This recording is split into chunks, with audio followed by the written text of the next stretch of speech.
मौत को हम किस तरह से लेते हैं?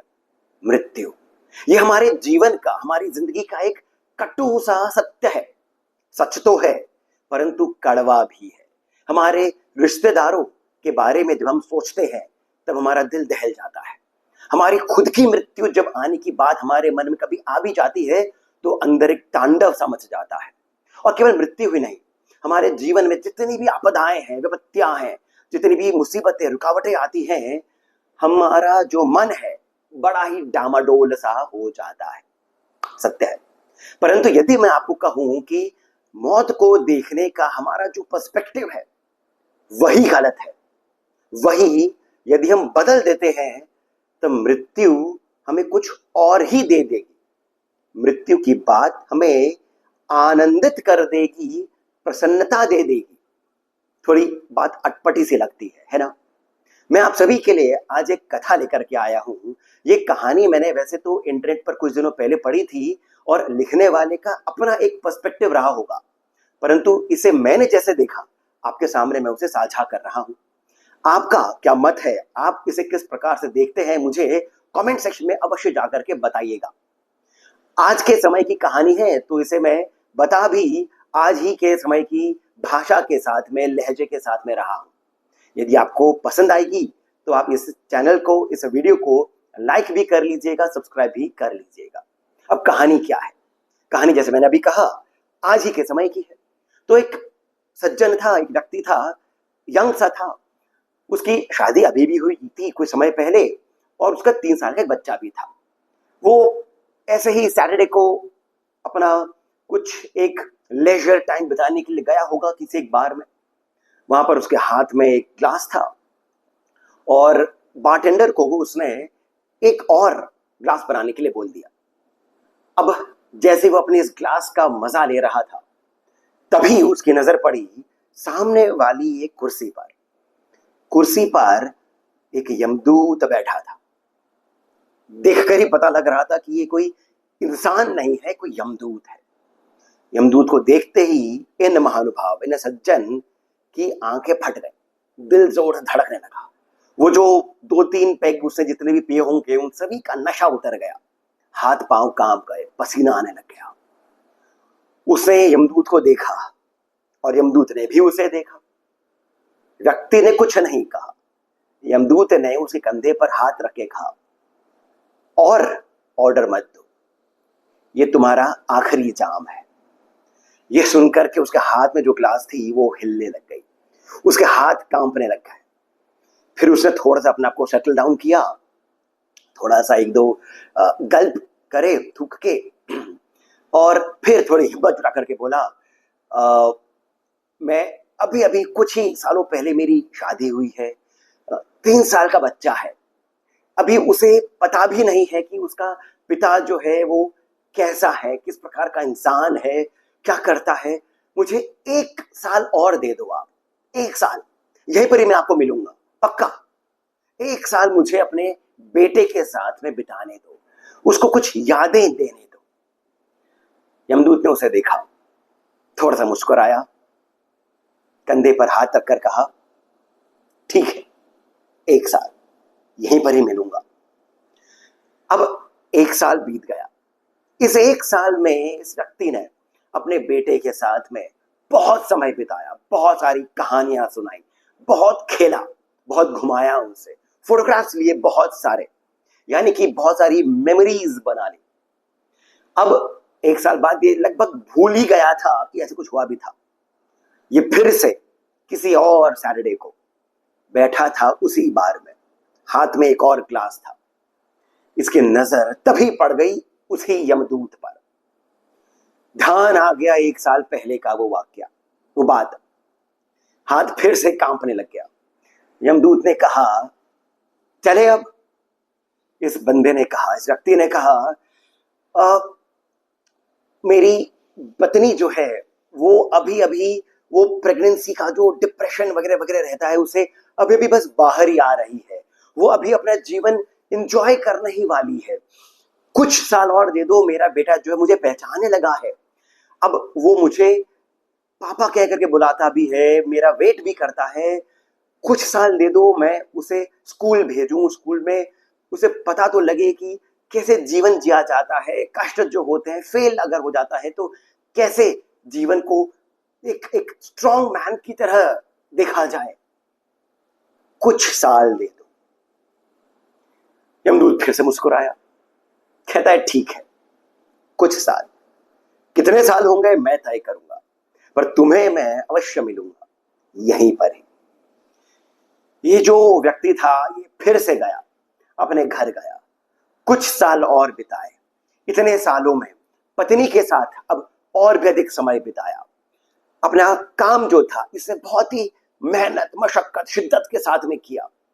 बहुत पैसे भी इसे इकट्ठे कर लिए ताकि अपने बेटे को ये अच्छी परवरिश कर सके, उसकी ये अच्छी देखभाल कर सके, अच्छी पढ़ाई लिखाई करवा सके। कुछ सालों बाद, अब इतने साल बीत गए, फिर से उसी बार में वही हाथ, वही जाम और वही यमदूत। अब ये व्यक्ति जो था इस बार कांपा नहीं, क्योंकि अब तो एक तरीके से दोस्ती हो गई थी यमदूत के साथ में। तो यमदूत ने बोला कि भैया चले, अब कितना समय बीत गया है, तुम्हारा समय तो हो ही चुका है, चले। अब इस व्यक्ति ने कहा कि भैया ऐसा है कि मेरा बेटा जो है अभी वो स्कूल के अंदर अभी कुछ पढ़ाई लिखाई करने लग गया है, थोड़ा सा वो और कंपटीशन में पार्टिसिपेट कर रहा है, कॉलेज की तैयारी कर रहा है। कॉलेज में एक बार चले जाए ताकि थोड़ा अपने पांव पर खड़ा हो जाए, कम से कम इतनी एजुकेशन ले ले। थोड़े साल दे दो मुझे, मैं सच कहता हूं, मैं आपको यहीं पर ही मिलूंगा, फिर नहीं मांगूंगा और साल, थोड़ा सा और समय दे दो। आपने इतने साल मेरी बात मानी है, कुछ समय और।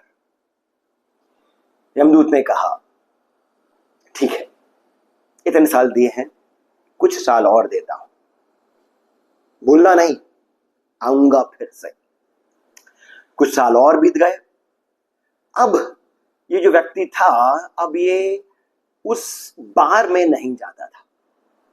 तो एक तरीके से इसके मन में आ गया था कि मैं वहां नहीं जाऊंगा तो मुझे यमदूत नहीं मिलेगा, वगैरह वगैरह, क्या क्या दिमाग में चला होगा पता नहीं। पर एक दिन ये बस अपने बेडरूम से बाहर आया सुबह सुबह, और बाहर आकर के सोफे पर बैठने ही वाला था कि क्या दिखता है, सोफे पर इसी का ही चिर परिचित मित्र सोफे पर बैठा हुआ है।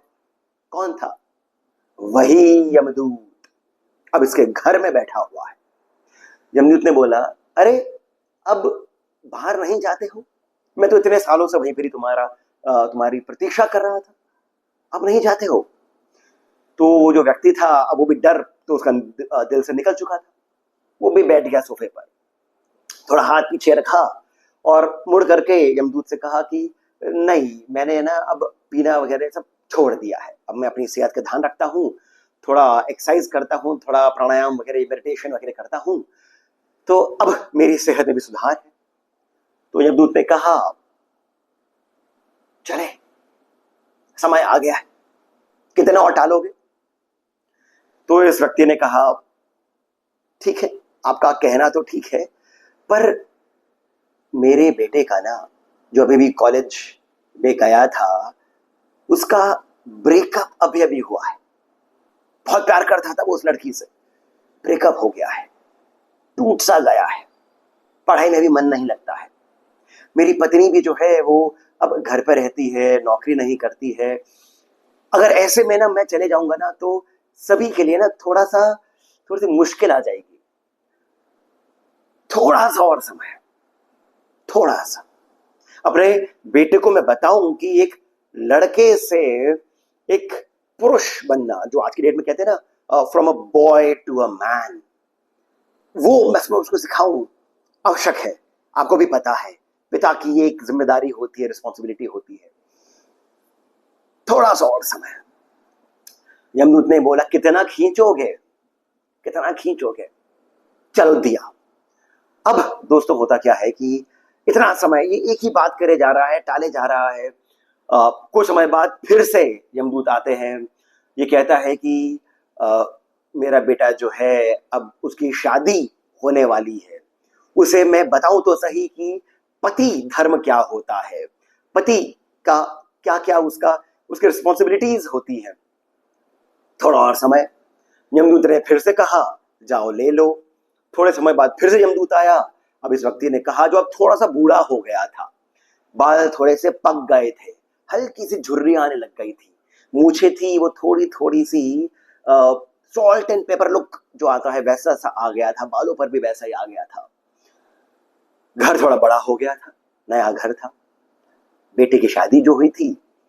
तो अब इसने बोला कि मेरे बेटे का भी अब बेटा होने वाला है, तो उसे मैं बताऊं कि पिता बनना क्या होता है, एक रिस्पॉन्सिबल पिता क्या क्या करता है, क्या क्या मुसीबतें आती है, उस सबसे जूझना किसे कहते हैं। थोड़ा सा और समय प्लीज। यमदूत ने बोला ठीक है। अब थोड़ा और समय बीत गया, थोड़े और साल बीत गए, कहानी यूं ही चलती रही, इसका पूरा जीवन बीत गया। ये व्यक्ति अब 80-85 वर्ष का हो गया था, बूढ़ा हो गया था। जो सॉल्ट एंड पेपर लुक था वो पूरा का पूरा ही सॉल्ट लुक हो गया था। सफेद बाल, सफेद झुर्रियां बहुत सारी पड़ गई थी, डंडी लेकर के चलता था। बेडरूम से फिर से एक दिन बाहर आया, धीरे धीरे चलते हुए छड़ी के सहारे सोफे पर थोड़ा सा धीरे धीरे करके बैठा, घुटनों के बल, घुटनों पर हाथ रख करके। सामने देखा यमदूत खड़ा है, बैठा नहीं है। इस व्यक्ति को समझ में आ गया कि अब जो है ये बैठने के लिए, मुझे और समय देने के लिए नहीं आया, कुछ और बात है। इन्होंने बोला बैठिए, थोड़ा सा बैठिए। यमदूत ऐसे करके खड़े थे। यमदूत ने बोला ठीक है, पर इस बार नहीं मानूंगा, चलना पड़ेगा। ये जो व्यक्ति था इसने बोला ठीक है, इस बार मैं और समय नहीं मांगूंगा। मेरा बेटा जो है वो खुद भी दादा बन गया है, मेरी पत्नी जो है गुजर चुकी है, अब मुझे मेरी पत्नी की याद आती है। आपने मुझे बहुत समय दिया, पूरा जीवन आपने मुझे बिताने का समय दिया, धन्यवाद। कैसे मैं आपका थैंक यू करूं मुझे नहीं पता है, परंतु मैं महादेव से अवश्य कहूंगा कि आप कितने अच्छे हैं। आपने मुझे मेरा पूरा जीवन बिताने का, एक एक क्षण को आनंद से बिताने का जो समय दिया, हर बार आप आकर के मुझे मेरा समय जो है वो कितना कम है ये बताते थे, जिससे मैं अपने जो बचा हुआ मेरा जो समय था, जीवन था, उसे और अच्छे से बिता सकता था। आपने वो सभी यादें मुझे दी हैं। मेरा पूरा जीवन जो है बहुत अच्छे से बीता है, एक भी डिससेटिस्फैक्शन नहीं है, कहीं पर भी कमी मुझे नहीं लगी है। महादेव को बताऊंगा अवश्य कि आप कितने अच्छे हैं। जब ये सुना यमदूत ने, तो यमदूत ने क्या कहा? यमदूत ने कहा, आप सब ध्यान से सुनेगा। यमदूत ने कहा, उस व्यक्ति के कंधे पर हाथ रख करके, उसके गालों को पकड़ करके, झुर्रियों वाले गालों को, ये जो यमदूत थे ये तो वैसे के वैसे ही थे, ये एकदम जवान से, व्यक्ति बूढ़ा हो गया था, इसके बूढ़े बूढ़े गालों को पकड़ करके यमदूत ने बड़े ही प्रेम से, जैसे किसी बालक को बात कर रहे हो, उस व्यक्ति के चेहरे को पकड़ करके यमदूत ने कहा, पुत्र ये तो सोचो, तुम महादेव से तो कहोगे मेरे बारे में, ठीक है, अच्छी बात है, परंतु ये सोचो मुझे पहली बारी तुम्हारे पास किसने भेजा था? कहानी यहीं पर ही समाप्त होती है। इतनी लंबी कहानी है, अंत जो है वो मृत्यु पर ही आता है, परंतु जो अंत है और जो उसमें यमदूत ने कहा वो बहुत कुछ बताता है हमारे लिए। दो बातें इससे मैंने जो समझी है आपके साथ में साझा कर रहा हूं, आप इससे क्या समझते हैं मुझे बताइएगा। पहली बात यह कि हम अपने जीवन में जितनी कठिनाइयां आती हैं, विपत्तियां आती हैं, डर हमें जो लगता है बात बात में, नौकरी चली जाएगी, तबीयत खराब हो जाएगी, बीमार पड़ रहा हूं, कोई बीमारी बड़ी सी ना हो जाए, मेरा हेल्थ इंश्योरेंस खत्म होने वाला है, लाइफ इंश्योरेंस का प्रीमियम भरना है, पत्नी की तबीयत खराब होने वाली है, वगैरह वगैरह वगैरह वगैरह। कितने सारे डर हैं हमें, और फिर हम भगवान से प्रार्थना करते रहते मंदिर में बैठ करके, भगवान कृपा करो, कुछ तो कृपा करो। ऐसा कैसे, कभी नौकरी का डर है, कभी एक्सीडेंट का डर है, कभी बीमारी, रोते रहते हैं। आप ये सोचिए, ये जो डर है ना, यही तो हमें जीवन को आनंदित प्रकार से जीने के लिए प्रेरित करता है। बारिश का मजा तब है जब गर्मी बहुत पड़ी हो, भयंकर गर्मी पड़ी हो, उमस आ गई हो, तभी तो बारिश का मजा आता है। सोचिए, जब आपने बहुत मेहनत करी है, इतनी मेहनत करी है कि रातों की नींद चली गई है, खाना पीना छोड़ दिया था, लोगों से कटे हुए थे, बस अपने लक्ष्य पर थे, तबीयत आपकी खराब होने ही वाली थी, और तब जो आपको सक्सेस मिलती है, मजा तो उसमें आता है, आनंद जिसे कहते हैं। ये जो डर है ना, ये किसने बनाया है? वो यमदूत को, वो काल को किसने बनाया है? जब सब कुछ महामाया का है, जब सब कुछ ललिता का है, ये सब लीला है, वो ललिता जो है वो किसकी इच्छा है? महाकाल की इच्छा है। तो ये महाकाल है ही जिन्होंने आनंद भी बनाया है और डर भी बनाया है। इन्होंने ही काल भी बनाया है, इन्होंने ही जीवन बनाया है, मृत्यु भी इन्होंने बनाई है। ये मृत्यु का डर है जो आपको जीवन जीने की प्रेरणा देता है। तो फिर मृत्यु से डरना क्यों है? किसी भी भय से हमें भयभीत नहीं होना है, डर से डरना नहीं है, डर को अपनाना है, भय को अपनाना है। आप जब जब डरे तब तब समझिए भगवान की कृपा है।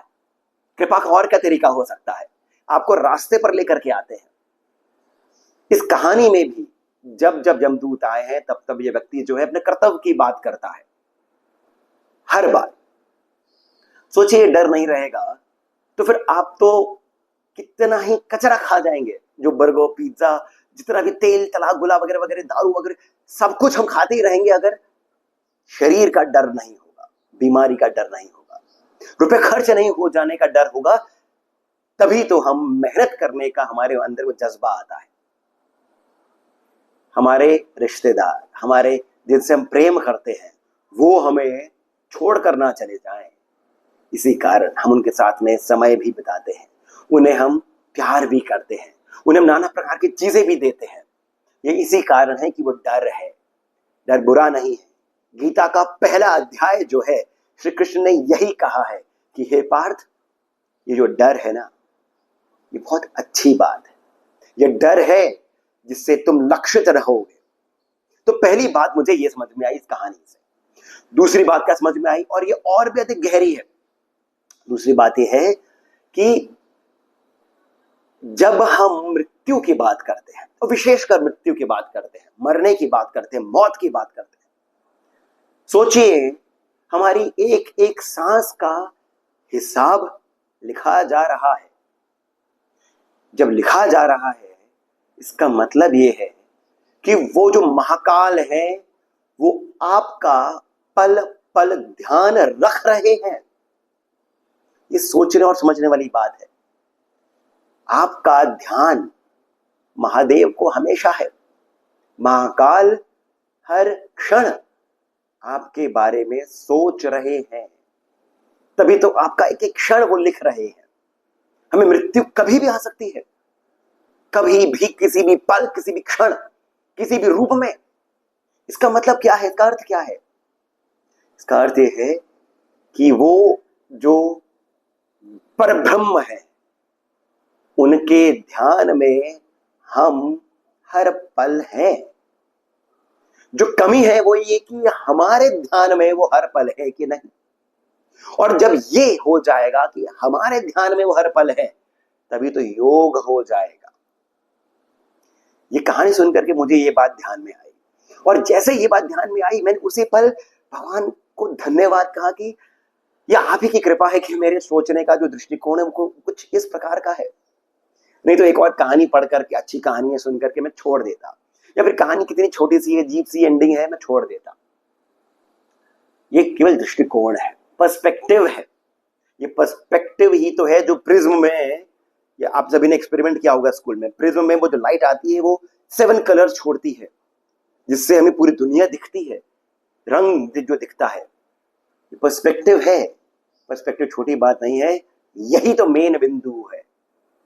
तो ये 2 बातें मैंने सोची है, इस पर ध्यान देने की आवश्यकता है। आपने इस कथा से क्या समझा? जो मैंने बातें कही हैं, क्या आप उनसे सरोकार रखते हैं? कुछ आपको लगता है कि आपके जीवन में ये कुछ लाभ लेकर के आ सकता है? और आपका खुद का क्या दृष्टिकोण है, मुझे कमेंट सेक्शन में अवश्य ही बताइएगा। इस कहानी को सुनकर के यदि आपको कुछ अच्छा लगा है, सोचने के लिए 2 पल भी यदि आपने बिताए हैं, तो इस वीडियो को लाइक अवश्य करिए। इस वीडियो को जितना हो सके आप शेयर अवश्य करिए, क्योंकि ये सभी तक पहुंचना चाहिए। जितने भी व्हाट्सएप ग्रुप हैं आपके, फेसबुक, इंस्टाग्राम, शेयर करिए। और साथ ही साथ इस चैनल को सब्सक्राइब करना नहीं भूलिएगा। कमेंट सेक्शन में जो पहला कमेंट पिन है, वहां से पेटीएम, जीपे इत्यादि के माध्यम से जितना अधिक हो सके श्री सहयोग प्रदान करें, बहुत अधिक प्रोत्साहन मिलता है। इसके साथ मैं सिद्धार्थ अब आपसे फिर से जाने की अनुमति लेता हूं। धन्यवाद।